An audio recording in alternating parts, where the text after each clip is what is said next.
Bien, mis hermanos, hemos llegado a nuestro último mensaje de nuestra serie, La fortaleza y consuelo del buen pastor, donde pudimos meditar, número 1, en el profundo amor de Dios por nosotros, sus ovejas, en el versículo 1. Pudimos meditar en la segura y vasta provisión de nuestro pastor, que Él hace por sus ovejas, en el versículo 2. Pudimos meditar en su buena disposición para restaurarnos y para guiarnos por caminos de justicia, en el versículo 3. Pudimos meditar de la certeza inconmovible de que nunca seremos abandonados y dejados a nuestra suerte, en el versículo 4. Y en el versículo 5 reflexionamos acerca de la protección segura que nunca nos faltará. Y en esta hora, mis hermanos, se nos entrega una última promesa en el versículo 6, el cual es el clímax de todo el bien que el Señor Jesús se propuso hacer a su rebaño desde el principio. Y esta promesa, este bien, es asegurar a su oveja para siempre. Nuestro mensaje para esta hora lleva por título El buen pastor que asegura a su oveja. Bien pude haberle agregado el buen pastor que asegura de manera eterna a su oveja. Y esto, mis hermanos, es de lo que queremos hablar. Vaya por favor al Salmo 23 en su Biblia y vamos a leer juntos nuevamente. Dice la palabra de Dios: Jehová es mi pastor, nada me faltará. En lugares de delicados pastos me hará descansar. Junto a aguas de reposo me pastoreará, confortará mi alma, me guiará por sendas de justicia por amor de su nombre. Aunque ande en valle de sombra de muerte, no temeré mal alguno, porque tú estarás conmigo. Tu vara y tu cayado me infundirán aliento. Aderezas mesa delante de mí en presencia de mis angustiadores. Unges mi cabeza con aceite, mi copa está rebosando. Y ahora nuestro verso a estudiar, versículo 6. Ciertamente el bien y la misericordia me seguirán todos los días de mi vida, y en la casa de Jehová moraré por largos días. Amén. Como pudimos observar, mis hermanos, este salmo inicia señalándonos al buen pastor, a Jehová como el buen pastor, que ama a sus ovejas, que provee para ellas, que cuida de ellas, que las protege de todas las formas posibles, y termina diciendo que al final todo su amor, todos sus tiernos cuidados por cada una de sus ovejas se resumirá en una sola cosa: en que cada una de sus ovejas serán aseguradas para siempre en un redil celestial, o lo que la Escritura llama la casa de Jehová. Ahora, mis hermanos, hay algo muy importante. Y antes de ponernos a pensar en lo afortunado que tú eres como oveja del Señor, este pasaje nos lleva a pensar en el carácter de Dios.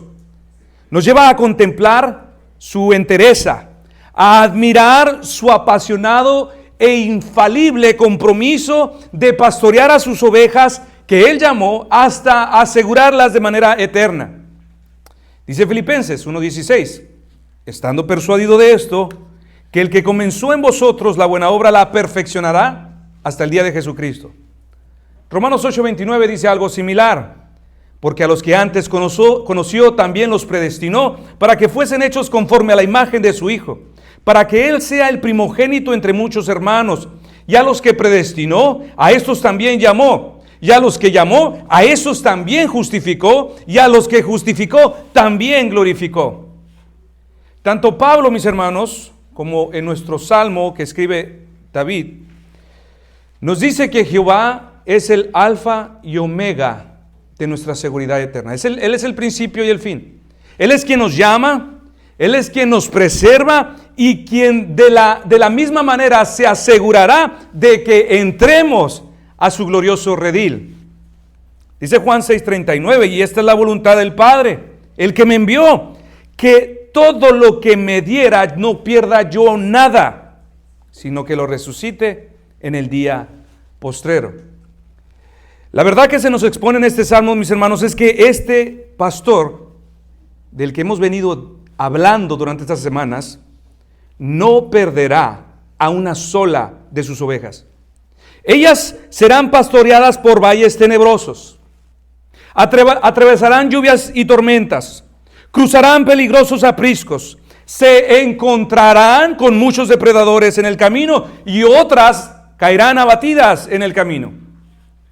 Pero independientemente de todo esto, mis hermanos, nuestro salmo nos quiere asegurar que la totalidad de sus ovejas, sin faltar una sola, llegará, entrará a la casa de Jehová, sea como sea.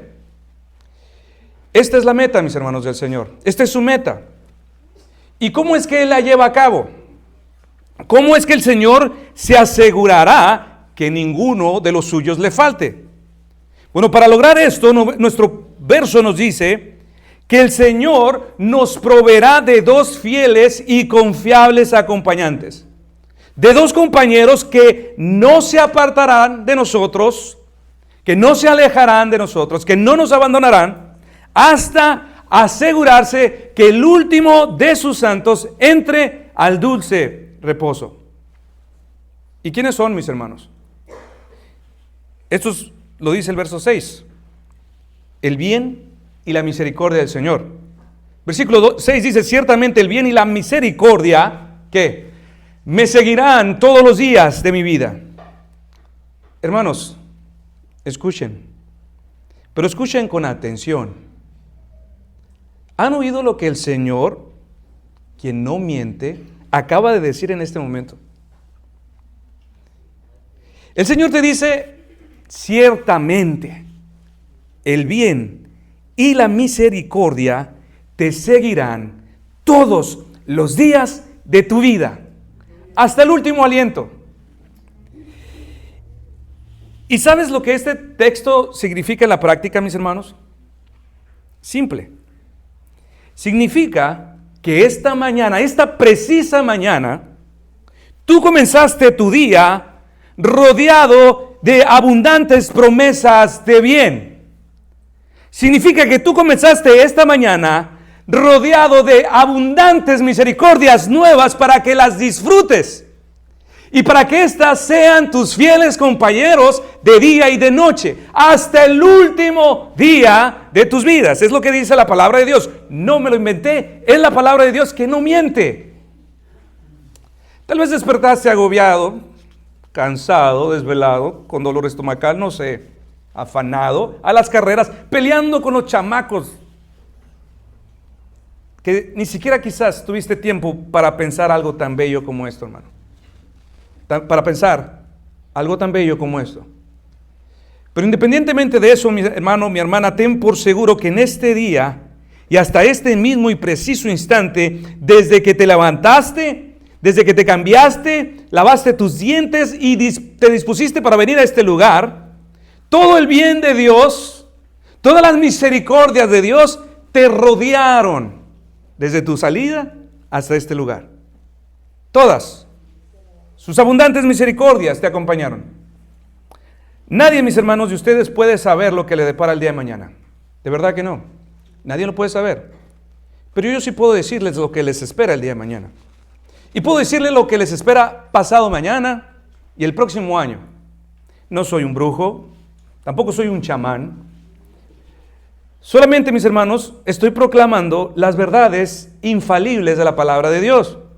Y es por esto que yo puedo decirles que el día de mañana, su día iniciará siendo rodeado de abundantes promesas de bien. Que el día de mañana sus abundantes misericordias, que son frescas y que son nuevas cada mañana, te acompañarán a donde quiera que vayas. Así lo fue ayer, así lo fue antier, así lo es en este momento, mis hermanos, y también lo será el día de mañana. ¿Hasta cuándo? Hasta el último día, mis hermanos, de tu vida. Y decíamos, ¿por qué es que el Señor nos dio estos dos fieles acompañantes? Porque el buen pastor de las ovejas, el Señor Jesucristo, hermano, hermana, escucha. El Señor Jesucristo hace estas cosas porque no quiere ni está dispuesto a perderte. Es por esta simple razón. Y estos dos atributos, mis hermanos, son sus dos medios por excelencia para llevar a cabo su meta, de que hasta la última de sus ovejas entre a su redil. Y todo este bien, mis hermanos, que estamos describiendo, no tiene que ver con tu desempeño, no tiene que ver si te lo ganaste, si te lo mereces, tiene que ver con su carácter. Este asunto del que estamos hablando, del cual nos regocijamos, tiene que ver con su fidelidad, su lealtad, su confiabilidad. Este pasaje, mis hermanos, nos habla de su invariable compromiso divino del cual Él jamás se retractará. Esta promesa tan hermosa, hermanos, que estamos describiendo, no tiene que ver con nosotros como lo tiene que ver con el Padre. Él dice, ciertamente el bien y la misericordia te seguirán, me seguirán, dice David, me seguirán todos los días de mi vida y en la casa de Jehová moraré por largos días.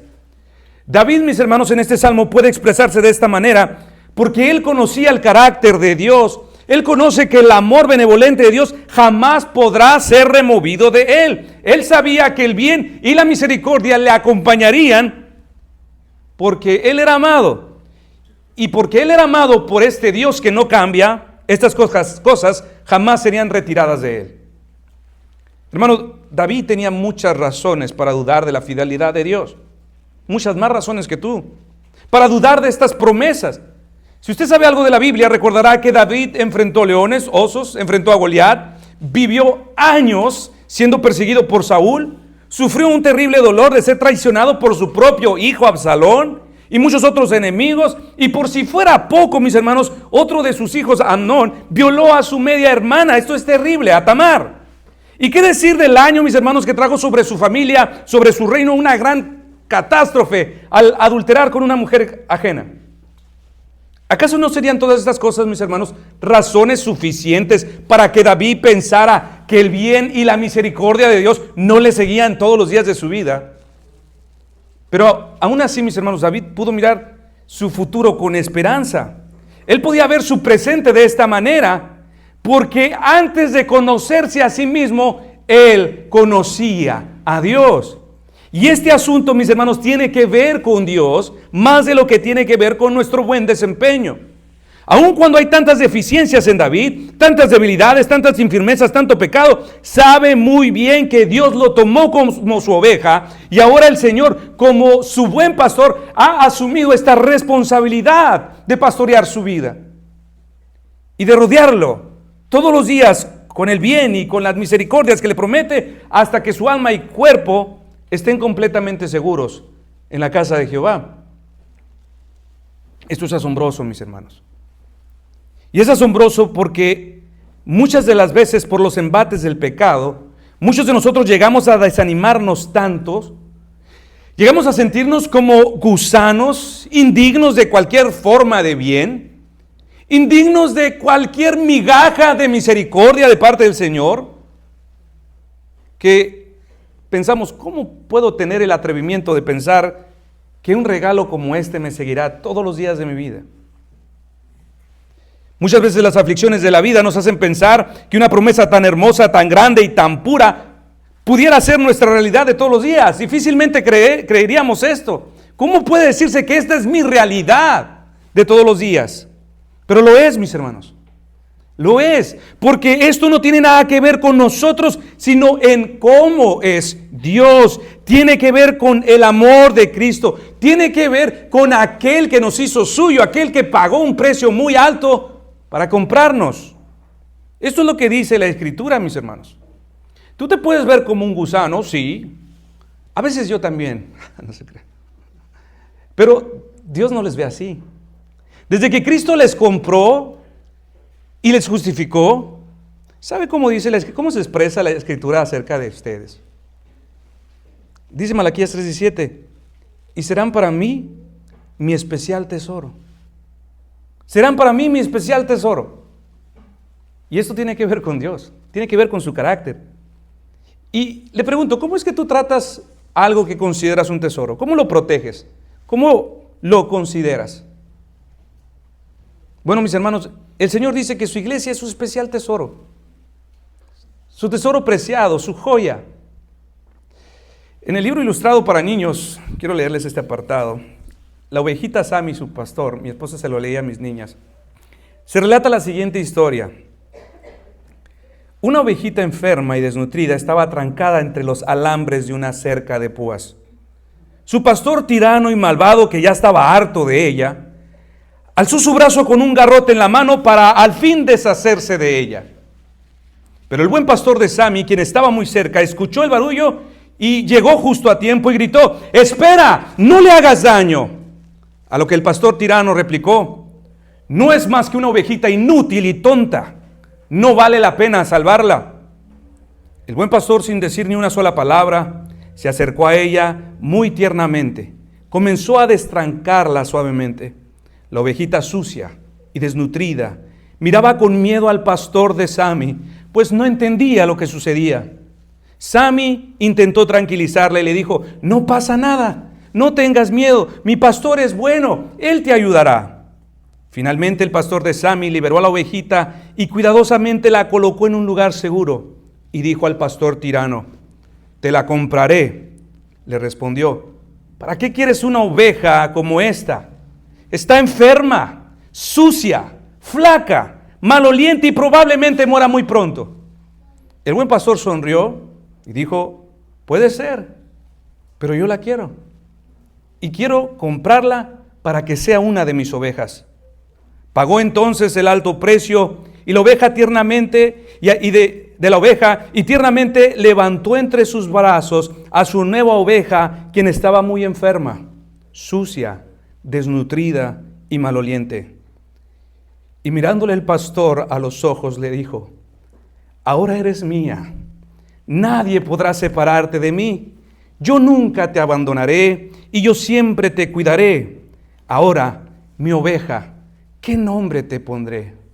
Sammy, con un hormigueo de emoción en su estómago, podía ver el amor en los ojos de su pastor mientras él pensaba en un nuevo nombre para esa ovejita sucia, flaca y maloliente. Y de pronto dijo el pastor: «Por supuesto, te llamaré Preciosa, Preciosa, mi Preciosa, porque eres preciosa para mí». Los grandes ojos de la ovejita sucia se llenaron de lágrimas de felicidad y con una voz muy débil dijo: «¿Preciosa? ¿Me llama Preciosa?». Pensó: «Soy preciosa para mi nuevo pastor». Preciosa, por primera vez en su vida, se sintió tan segura y amada que su corazón se llenó de gratitud porque ahora pertenecía a un buen pastor. Hermanos, Dios nos compró. Él pagó el precio para hacernos suyos. Esto significa, mis hermanos, que Él ahora asume la responsabilidad de lidiar con nuestras almas, de lidiar con nuestras imperfecciones, con nuestros deseos, con nuestras necedades. Y Él hará todo lo que tenga que hacer para convertirnos en seres realmente deseables. Aún falta mucho trabajo, tú lo sabes, yo lo sé, pero hermanos, Cristo ya te ve como precioso, ya te ve como preciosa. Ante el precioso soy, lo acabas de cantar, Él me sostendrá. Y es hacia esa meta, mis hermanos, que Él encamina a tu alma. No sé si recuerda aquel fragmento que les leí del pastor que compró 30 ovejas.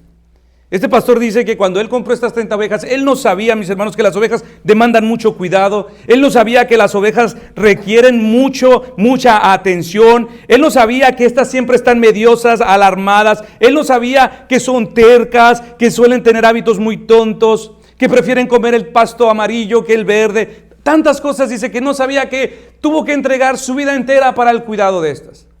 Hermanos, cuando el Señor entregó su vida, Él sabía bien y conocía lo que hacía. Él sabía perfectamente lo que hacía cuando nos compró. Y aun cuando nos encontró completamente indeseables, completamente sucios y malolientes, Él ahora está trabajando duro en cada uno de nosotros para transformarnos en personas totalmente deseables. Y hermano, hermana, no renunciará, por difícil y laborioso que sea esta tarea en algunas de sus ovejas. Él no se rendirá, Él no se cansará. Él asumió tal responsabilidad, por lo que trabajará arduamente hasta asegurarse que su oveja está segura de manera eterna, eternamente. que cada uno de los suyos entren a su glorioso redil celestial, hasta que el último de los que fueron comprados entren a la casa de Dios.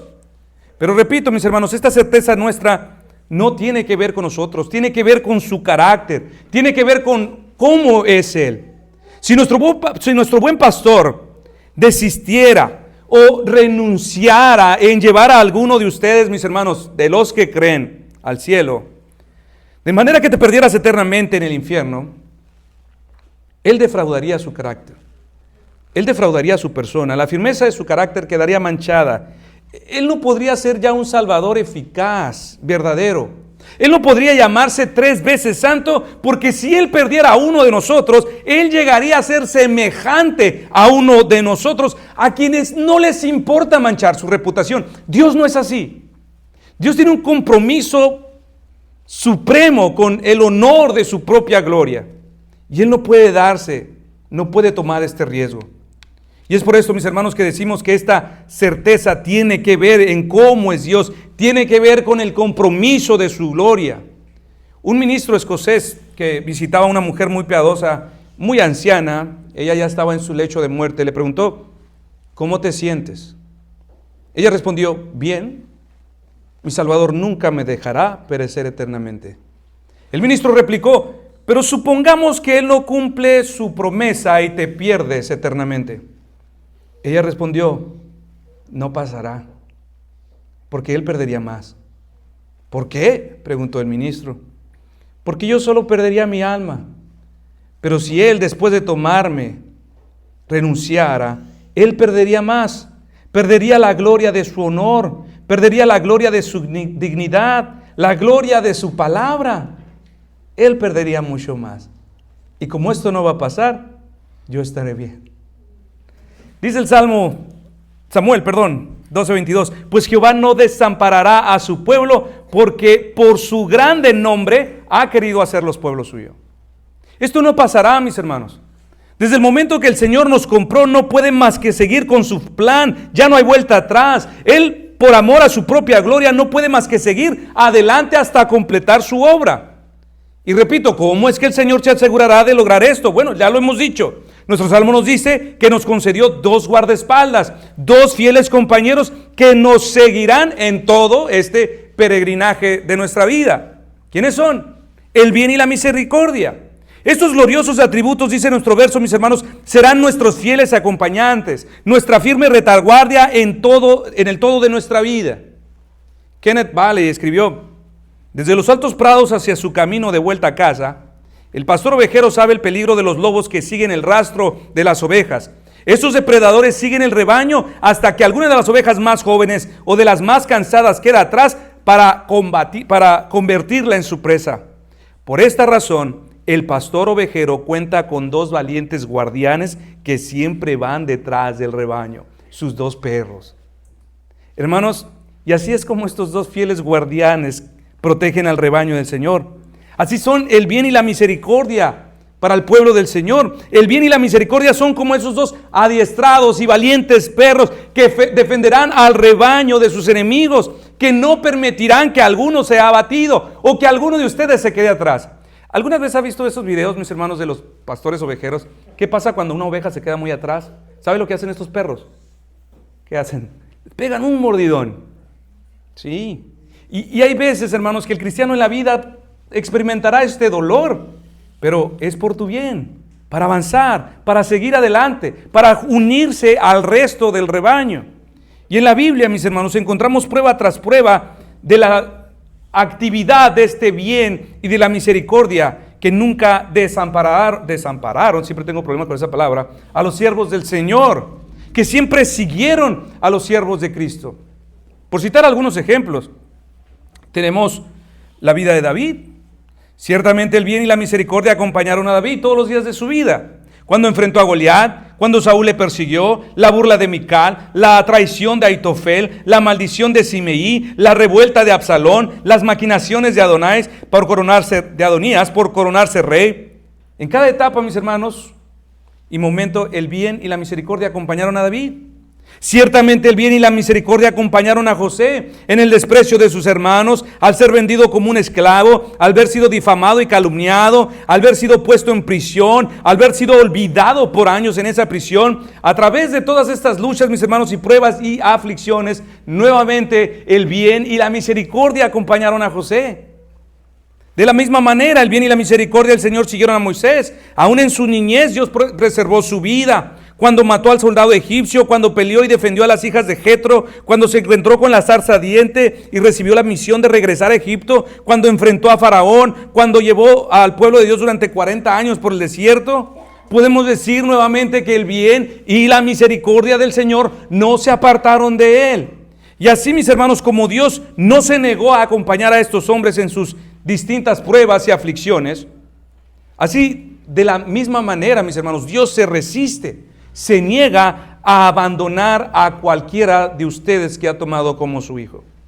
Y muy a pesar de ustedes, Él ha decidido que no su juicio, no su ira, no su castigo serán tus fieles compañeros, sino su bien y su misericordia serán tus fieles acompañantes. Para todos ustedes, mis hermanos, es esta palabra. Para todos ustedes es que el Señor desde su mismo trono de gloria les envía esta palabra. Él puede verles, Él sabe de tus luchas, Él sabe de tus temores, Él sabe de todos los tormentos espirituales con que te acosa el enemigo. Él sabe de tus tentaciones, de tus caídas, Él sabe de tus revueltos emocionales, de tu cansancio, y Él sabe aún de tus pecados. Pero aún así, mis hermanos, si tú eres suyo, Él quiere que tengas la plena certeza de que no hay nada en ti, ni fuera de ti, que pueda hacerle desistir. No hay nada que pueda hacerle desistir de que sea su plenitud de su bien, la totalidad de sus ricas misericordias, tus fieles y constantes compañeros durante toda tu vida. Será su bien, será su dulce misericordia lo que les ayudará a ser preservados en su estado de gracia. Estos dos poderosos atributos, mis hermanos, serán tus fieles guardianes que se asegurarán de que entres al lugar celestial, de que no te extravíes en el camino. Se asegurará de que tus enemigos no te alcancen. Dice Judas 1:24, y aquel que es poderoso para guardaros sin caída, presentaros sin mancha delante de su gloria con gran alegría. Él es quien nos sostiene. Por tal razón, mis hermanos, es imposible que alguno de ustedes pierda esa semilla inicial de regeneración. Es imposible que pierdan esas preciosas joyas del arrepentimiento y de la fe. Estas crecerán, estas se asegurarán de que ustedes entren. El Señor está a cargo de esto. Y como ovejas de su prado, como amados hijos, ¿cómo no deberíamos agradecer esto, hermanos? ¿Cómo no deberíamos sentir gratitud por todo el bien que Él nos ha hecho? ¿Cómo podríamos permitir que cualquier otra cosa llene este gozo o el lugar de este gozo con cualquier otro afán o deleite de este mundo? Nunca pienses, hermanos, que Dios cesará de seguirte con su bien y su misericordia. Su bien y su misericordia te seguirán en todos tus desánimos, te seguirán en todos tus retrocesos, en todos tus descuidos, en todos tus fracasos, en todas tus aflicciones. Siempre estarán allí, más cerca de lo que tú crees. Yo he platicado a veces con hermanos cuando se encuentran en aflicciones. Simplemente concéntrense en descubrir las misericordias que los rodean. Vean los tiempos, las horas, el momento, el día, las personas. Todo tiene un orden divino. Y las misericordias de Dios se encuentran. Pero necesitamos hacerlo.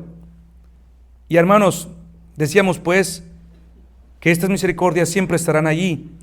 ¿Y cómo se ve esto en la vida real? Según de los Corintios da un ejemplo. 7:6 dice que el Señor usa a su iglesia como un medio para desplegar su bien y misericordia sobre los hermanos. Dice Pablo, pero Dios, que consuela a los humildes, nos consoló con la venida de Tito. Hermanos, en otras palabras, Pablo está diciendo, su bien y su misericordia te hablarán, se verán muy cerca de ti en cada palabra, en cada consejo, en cada exhortación de un buen hermano. Su bien y su misericordia te alcanzarán en un sermón escuchado, donde quiera que andes, donde quiera que vivas. Sus divinas manos siempre te alcanzarán. a través de su palabra, a través de una llamada de teléfono, a través de un texto, a través de una ayuda repentina, a través de un contacto ocasional. Siempre, siempre el Señor usa medios. Y generalmente lo hace por medio de su iglesia. Y esto es lo que dice Pablo. Pablo estaba afligido y él dijo, Dios me consoló a través de Tito.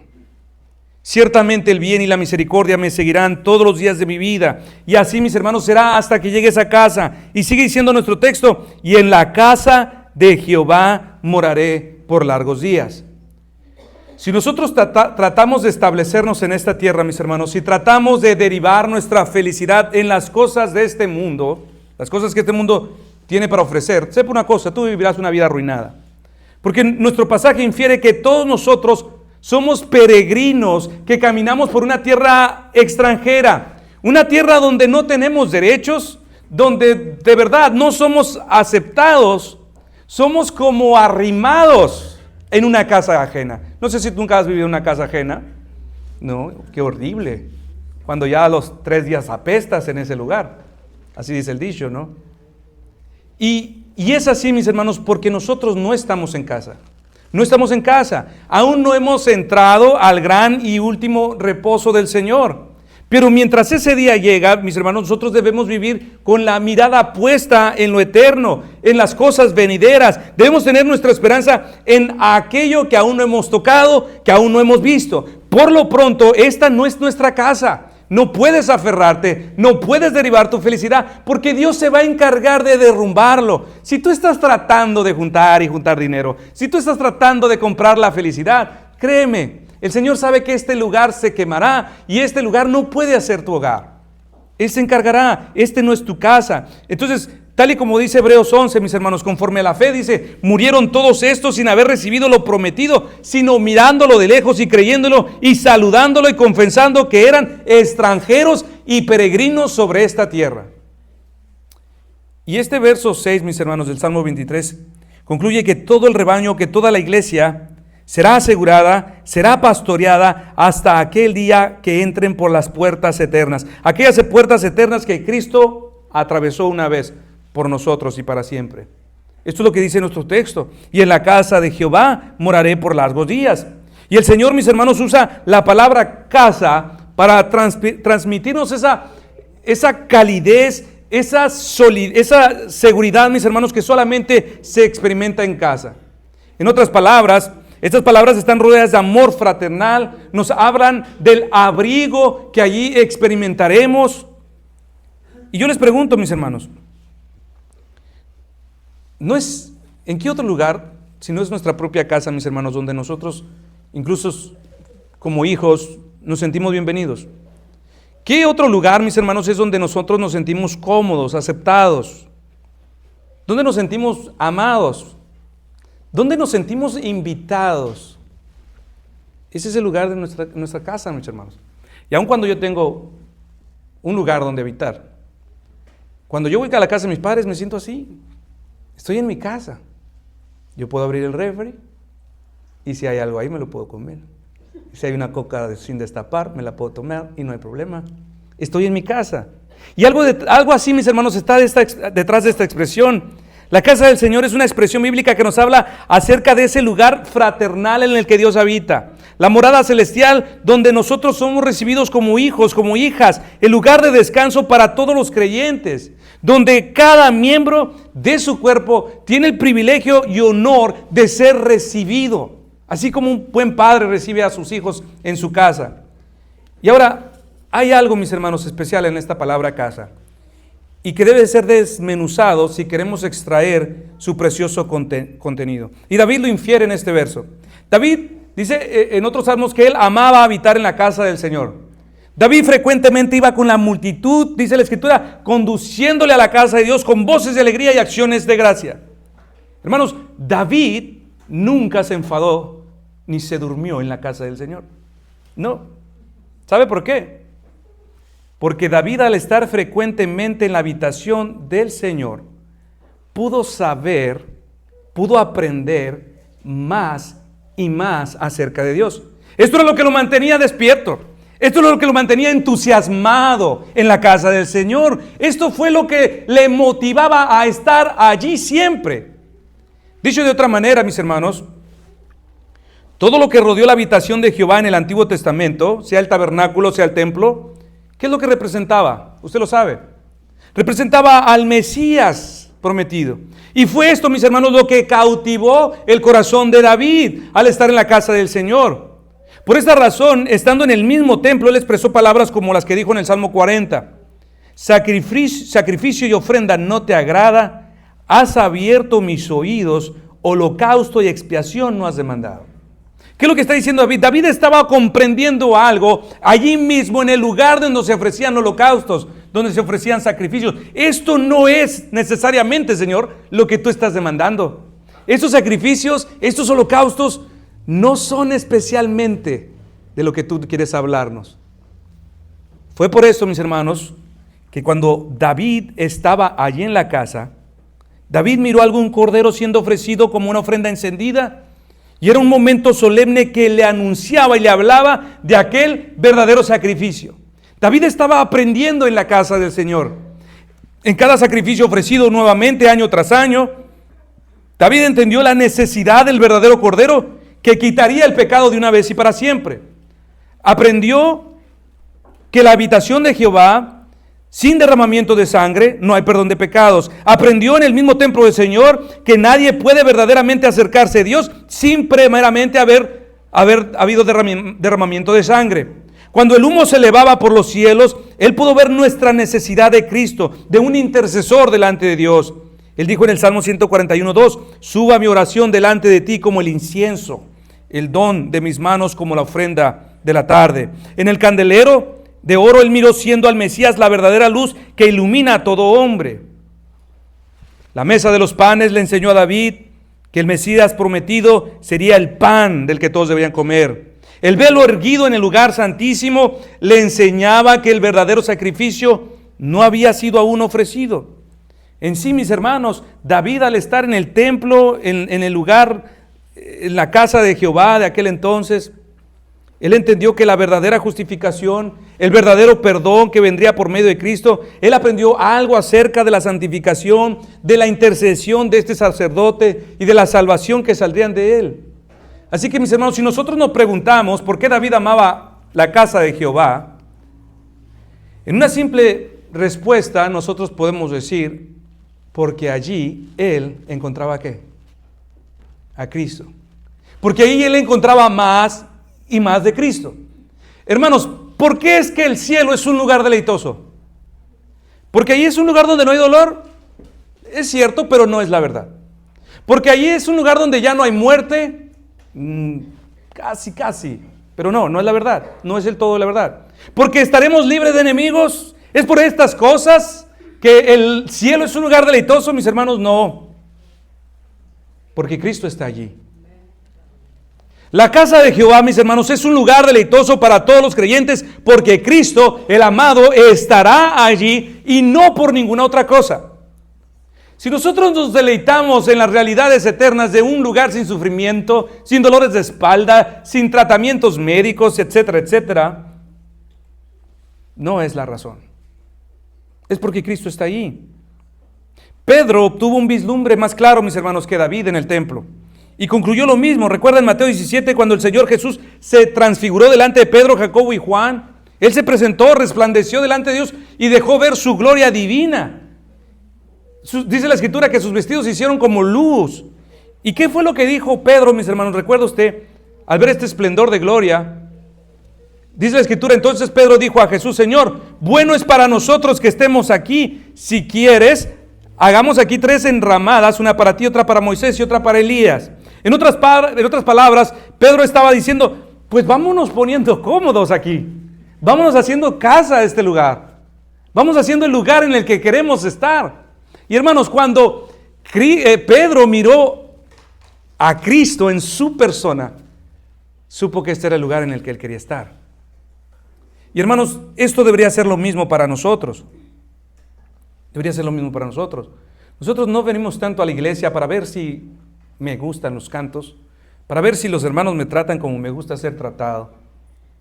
Nosotros sí, hay parte de verdad. Tenemos una responsabilidad colectiva con los hermanos y hermanas. El deber de congregarnos y exhortarnos unos a otros. Pero especialmente, mis hermanos, nuestra tarea al venir aquí es que en este lugar, así como David aprendía más de Cristo, nosotros también debemos venir con ese entusiasmo, aprender más de Cristo. Aprender más de Cristo. Y por eso yo te pregunto a ti, ¿puedes tú confesar lo mismo? ¿Puedes decir tú también como David, una sola cosa le pido al Señor y es lo único que demando, que yo pueda habitar todos los días en la casa del Señor? Hace unos semanas atrás definimos lo que es la casa del Señor en el Nuevo Testamento. ¿Qué es? La iglesia. La iglesia, hermanos. Mira, si tú desprecias la iglesia, no me vengas a decir que tú quieres estar en la casa del Señor. Esta es su morada. Esta es su nueva casa. Si tú no amas a la iglesia, hermano, tú no amas realmente la casa del Señor. Tú no quieres estar allí. De verdad, no quieres estar allí. Si te cuesta tanto trabajo permanecer con este grupo de personas tan pequeño, imagínate estar con estos mismos en la santidad triplificada exponencialmente. No podrías. No podrías. Puedes confesar igual que Pedro, es bueno estar aquí en este lugar. Vámonos poniendo cómodos. El templo terrenal de David, mis hermanos, no era la meta. El templo fue solo una presentación visible a sus sentidos que por medio de la fe les anunciaba que él miraría a Cristo.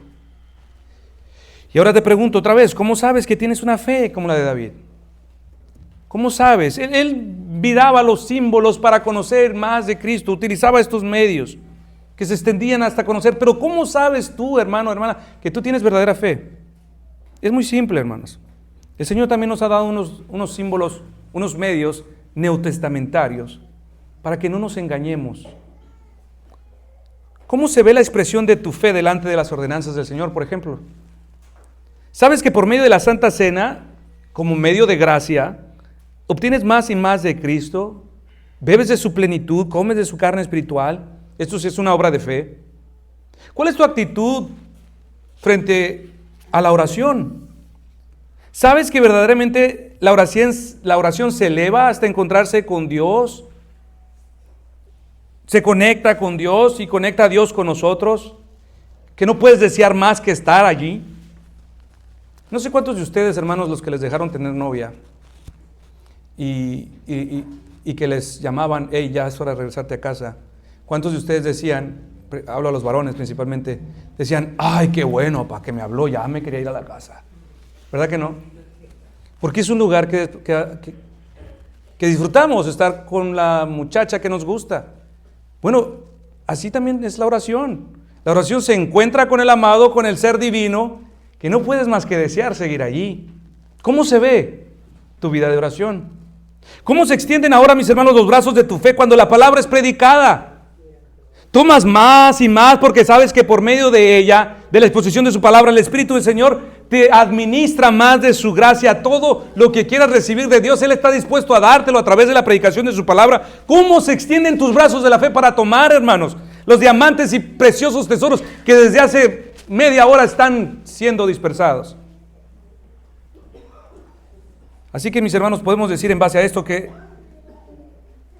si sus santas ordenanzas son despreciadas, si la oración es despreciada, si su palabra predicada es despreciada, si estas tres cosas, hermanos, no te engañes más.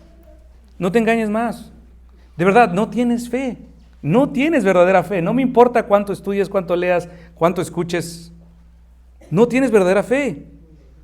Estos son los medios neotestamentarios, mis hermanos, y creo que esos están allí.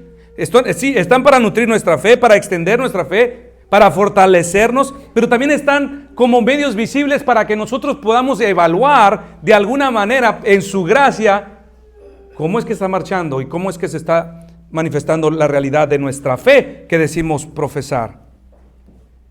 Pero si estas cosas, mis hermanos, están allí es una batalla para el cristiano aplicarse a estas verdades. Quiero decirles que muy pronto, hermano, así yo sé, tu carne lucha con la oración, lucha con el estudio de la palabra, lucha por enfocarse en el gran sermón que se está predicando, lucha. Pero va a llegar un día, mis hermanos, que esta niebla se va a acabar. Todas estas obras de fe que ahorita nosotros estamos aplicando, como dice aquel precioso himno, alcancé salvación, que la fe se tornará en gran realidad al irse la niebla. Lo que está diciendo esto, mis hermanos, es que la muerte del cristiano vendrá como una niebla, y lo que quedaba atrás, que era la fe débil y frágil, de pronto en un abrir y cerrar de ojos se convertirá en realidad. Hermanos, esto es lo que nos espera. Hay un umbral el cual vas a cruzar, y créeme, vas a pelar los ojos de la fe cuando veas la gran realidad de lo que se aproxima. Cuando el cristiano, mi hermano, mi hermana, se despida de esta casa terrenal, encontrará que hay una mejor. El cristiano que muere alcanzará el monte de Sión, llegará a la ciudad de Dios, la Jerusalén celestial, entrará a la casa de Jehová. Él ahora se unirá a la innumerable compañía de ángeles y la innumerable cantidad de redimidos que existieron alrededor de la historia del mundo. Hermano, hermana, ¿has pensado en esto? Ese día se acerca pronto, donde tu fe se tornará en la realidad de las realidades más reales. Ese día, mis hermanos, ese será un bendito momento. Al fin entrarás a la casa del Señor. En ese solo instante, mis hermanos, será ese solo instante de nuestra eternidad. Yo tengo por seguro que lo recordaremos toda la vida. Si te preguntas cómo será ese momento, solo será cuestión de un segundo, donde seremos trasladados para dejar atrás la iglesia terrenal y para encontrarnos con la nueva iglesia, la iglesia celestial, que no es nueva en un sentido, pero nueva en su obra completa. El bien y la misericordia, nos daremos cuenta, es cierto, nos acompañaron todos los días de nuestra vida. Puede que ahora lo estés dudando, pero en el momento que tú entres a ese lugar y veas la preciosura de esa promesa, verdaderamente dirás, ciertamente el bien y la misericordia me acompañaron. Hoy disfruto sus frutos. Ahora nos encontramos rodeados de un inexplicable gozo, mis hermanos, abrumados de los más profundos deleites al interior de nuestra alma. Te sentirás siempre satisfecho, te sentirás siempre contento, maravillado de todo lo que ves, de todo lo que escuchas. Con un temor reverente te acercarás a adorar a tu Dios, a este extraordinario y fiel Dios que hizo todas las cosas sabiamente para encaminarte a ese lugar, para asegurarte eternamente. Te asombrarás de que Dios sobrepasó tus expectativas de lo que tú habías imaginado. Hermanos, ¿quién podría explicar o quién podría explicarle a estos novatos y atónitos cristianos recién llegados al cielo lo que están experimentando? Ahora tú serás invitado. En la casa de Jehová tú serás invitado a unirte a ese coro de ángeles para que cantes juntos a aquel que merece la gloria. Vamos a cantar al Cordero. Tú estás calificado para hacerlo. Tú tienes razones para hacerlo. Dice la Escritura en Apocalipsis 5, y cantaban un nuevo cántico diciendo, apréndaselo, hermano. Porque allá no va a haber un cañón ni una pantalla. Tú te lo debes de saber de memoria. Aquí te lo dejaron ya. Porque lo vas a cantar. Digno eres de tomar el libro y de abrir sus sellos. Porque tú fuiste inmolado. Y con tu sangre nos has redimido para Dios de todo linaje y lengua y pueblo y nación. Y nos has hecho para nuestro Dios reyes y sacerdotes. Y reinaremos sobre la tierra. Ahora estarás en el redil celestial. Ahora contemplarás tu propia alma, hermano. Cual blanca, pura, acrisolada. Ahora conoces que experimentamos una invariable determinación en todas tus decisiones. Ahora sabes que en tus razonamientos no existe el error. Ahora no podrás hacer nada malo. No podrás forjar ningún pensamiento inicuo en tu mente. No podrás concebir nada inicuo. No hay pecado, hermanos. Todo se ha ido. Es increíble la libertad que experimentaremos al entrar a la casa del Señor. Completamente libres, llenos de gozo, de alegría. El gozo desbordará de nuestras almas, hermanos. Desbordará en nuestras almas. Ahora todos ustedes en el cielo son muy solicitados. ¿A qué me refiero por esto? Seguramente, mis hermanos, yo a veces me pongo a imaginar. Pero yo creo que los ángeles querrán platicar contigo. Cuéntanos, ¿cómo fue ese precioso momento de la oscuridad a la luz? ¿Cómo fue ese momento cuando Cristo se encontró contigo y te salvó? ¿Cómo es que se siente el nuevo nacimiento? ¿Cómo se siente ahora saber perdonado? Dinos, ¿cómo es esa gracia salvadora? ¿Cómo se siente el experimentar que tú fuiste ahora lavado de todos tus pecados? ¿Cómo es esa lucha con el pecado y esa perseverancia en los caminos de la fe? Cuéntanos tu historia de tu encuentro con el precioso Salvador, porque a ustedes fue dado, no a nosotros, pero a ustedes. Cuéntanos. Todo, hermanos, en un mismo instante. Ahora un ángel suena un poderoso sonido de trompeta que proclama el gran día de la redención y de la venganza del Señor. Tú estarás allí. Tú escucharás el sonido de esa trompeta y recordarás que lo leímos. Recordarás que en un libro de papel estaba escrito ese sonido y ahora lo escucharás con tus propios oídos. Ahora el Señor marca el fin de los tiempos y de la iglesia militante. Los que estaban vivos son llamados y recibidos por el Señor en las nubes. Hay una libertad universal, mis hermanos, cual increíble y no se puede contar. Es concedida ahora esta libertad a los redimidos de Dios. Las tumbas, al orden de su palabra, entregan sus cuerpos de los elegidos. Ahora tú puedes ver tu cuerpo siendo resucitado y viniendo hacia ti para ser unido con tu alma. Pero ahora Él ya no será más incorruptible, no será mortal, será transformado, poderosamente transformado y adecuado para vivir en una esfera de inmortalidad y de gozos sublimes. Ahora tú verás tu cuerpo siendo tomado por la poderosa mano de Dios y verás cómo es transformado en algo mucho más resplandeciente que el oro y mucho más puro que el diamante, y será traído a tu alma para permanecer nuevamente unidos para siempre. Ahora tú sabes que todo ha sido hecho nuevo. Todo lo viejo quedó atrás. Ya no hay cansancio, ya no hay dolor, no hay pesadez, no hay incapacidad, no hay nada.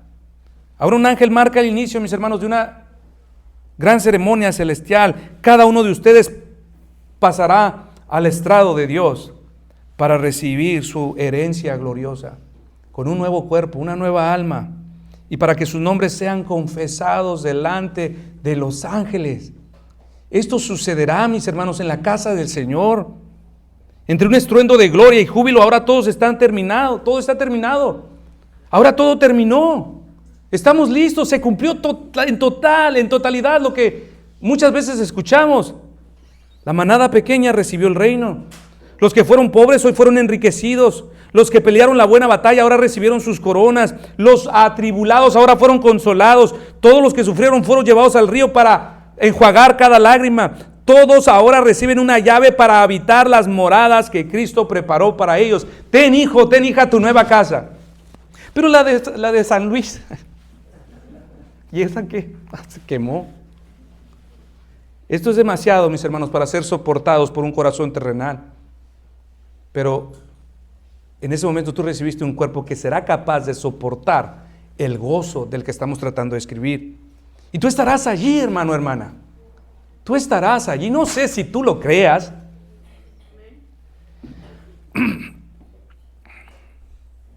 Tú estarás allí.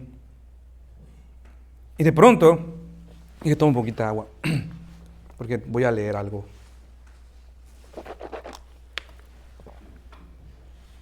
Tú estarás allí y de pronto te vas a asustar. No sé si te puedes asustar en el cielo, pero vas a oír un grito. Aleluya. Salvación y honra y gloria y poder son del Señor Dios nuestro, porque sus juicios son verdaderos y justos, pues ha juzgado a la gran ramera que ha corrompido a la tierra con su fornicación y ha vengado la sangre de sus siervos de la mano de ella. Otra vez dijeron, aleluya. Y el humo de ella sube por los siglos de los siglos, y los 24 ancianos y los 4 seres vivientes se postraron en tierra y adoraron a Dios que estaba sentado en el trono y decían, amén, aleluya. Y salió del trono una voz que decía, alabad a nuestro Dios todos sus siervos y los que le teméis, así pequeños como grandes. Y oí como la voz de una gran multitud, como el estruendo de muchas aguas y como la voz de grandes truenos que decía, aleluya, porque el Señor nuestro Dios Todopoderoso reina. Gocémonos y alegrémonos y démosle gloria, porque han llegado las bodas del Cordero y su esposa se ha preparado, y a ella se le ha concedido que se vista de lino fino, limpio y resplandeciente. Yo me postré a sus pies para adorarle, y él me dijo, mira, no lo hagas, yo soy consiervo tuyo y de tus hermanos que retienen el testimonio de Jesús. Adora a Dios, porque Él es el testimonio de Jesús, es el espíritu de la profecía. Entonces vi el cielo abierto y aquí un caballo blanco, y el que lo montaba se llamaba Fiel y Verdadero, y con justicia juzgaba y peleaba. Sus ojos eran como llama de fuego, y había en su cabeza muchas diademas, y tenía un nombre escrito que ninguno conocía sino él mismo. Estaba vestido de una ropa teñida en sangre, y su nombre era el Verbo de Dios. Hermanos, esto lo vamos a vivir. Lo vamos a vivir, y tus ojos glorificados verán a este hombre. Ahora te pregunto, ¿estarás tú ahí? ¿Estarás tú entre esos que habitan la casa del Señor para siempre? Porque esto no es para todos, hermanos. Esto es solo para aquellos que tienen al Señor como su pastor. No existe ningún derecho para pensar que serás llevado a participar de estas delicias si el día de hoy tú amas cualquier otra cosa por encima de este pastor. Si tú le has entregado tu vida a cualquier otra cosa. Si hoy tú no tienes al Señor Jesús como tu buen pastor, tú no tienes ningún derecho para alegrarte en estas cosas que acabamos de hablar. Tú no tienes ningún derecho para pensar que tu futuro será mejor. Si tú hoy no te puedes someter a la palabra, si tú te sigues resistiendo a creer en el Señor Jesucristo, no tienes ningún derecho para gozarte en esto. Tu historia es otra, de desgracia, de dolor, de fuego, donde no mirarás a Cristo como tu buen pastor, le mirarás como tu vengador. Terrible, más terrible que Satanás, más temible. Tú debes de ponerte a cuentas con el Señor. Y lo digo a los jóvenes, lo digo a los adultos, lo digo a cada uno de los que está aquí. Que esto es solamente para aquellos que tienen a Jesús como su buen pastor. Si Él fuera tu pastor, entonces serás guiado, pero si no te dejas ser guiado, entonces tú tienes como pastor cualquier otra cosa. Y si el Señor no es tu pastor, entonces este salmo no es para ti. En una ocasión encontraron sobre el pecho de un joven adicto a las drogas que se suicidó. Él tenía el salmo escrito en su pecho, en una hoja, pero no como lo conocemos. Él decía: las drogas son mi pastor, todo me faltará. Sobre coladeras me hará reposar, junto a aguas turbulentas me arrastrará. Destruirá mi alma, me guiará por sendas de impiedad con el horror de su fuerza. Aunque ande en valle de sombra de muerte y pobreza, temeré siempre el mal, porque ustedes las drogas estarán conmigo. Tus jeringas y pastillas intentaron consolarme. Tú despojas mi mesa de alimentos enfrente de mi familia, llenas mi cabeza de raciocinios, mi copa de dolores está siempre rebosando. Ciertamente mi adicción me seguirán todos los días de mi vida y habitaré en la prisión de los condenados por largos días. Y esto mismo, mis hermanos, puede decirse de cualquier forma de pecado. Solamente sustituye las drogas por tu ídolo y obtendrás el mismo fin: destrucción, llevarte a la muerte. No puedes hacer a nadie más que Cristo tu pastor. Los demás son tiranos. Los demás tienen el garrote listo para destruirte. Jesús es el buen pastor y tú necesitas reconocerlo como el gran pastor que tu alma necesita. Tú debes reconocer que solo Él puede salvarte de tu mal. Pero para eso, hermano, hermana, joven, tú tienes que arrepentirte de la pecaminosidad de tu corazón. Debes darle la espalda a todas tus viejas acciones, volverte a Dios y descansar en el poder de su vida y su muerte para la salvación de tu alma. Tú no podrás cambiar tu vida. Si te es muy difícil, clama a Cristo. Si no tienes el deseo, clama a Cristo. Piensa por una vez de manera correcta y clama a Cristo. Ven con tus manos vacías y aún dile que no lo quieres hacer, pero que sabes que Él es a quien tú necesitas. Y si no sucede nada, sigue buscando esa gracia. Continúa el día de mañana. Aférrate hasta que el Señor te la conceda. Porque en verdad, jóvenes, no es un derecho, no es algo que puedes exigir, no es algo que tú puedes producir por mañana, ya cuando esté grande, ya que viva la vida, ya que disfrute. Entonces, no es un derecho, no es un derecho, es una obra de gracia. Y si a ustedes se les ha concedido escuchar este mensaje, es porque este es el día de salvación. El día de mañana, solamente el Señor sabe. Si nosotros queremos pues estar asegurados para siempre en la casa del Señor, donde habita Cristo, donde habita el Señor, Cristo es la puerta, hermanos. Cristo es la puerta. Vamos a dar gracias al Señor, mis hermanos, y nos vamos a poner de pie.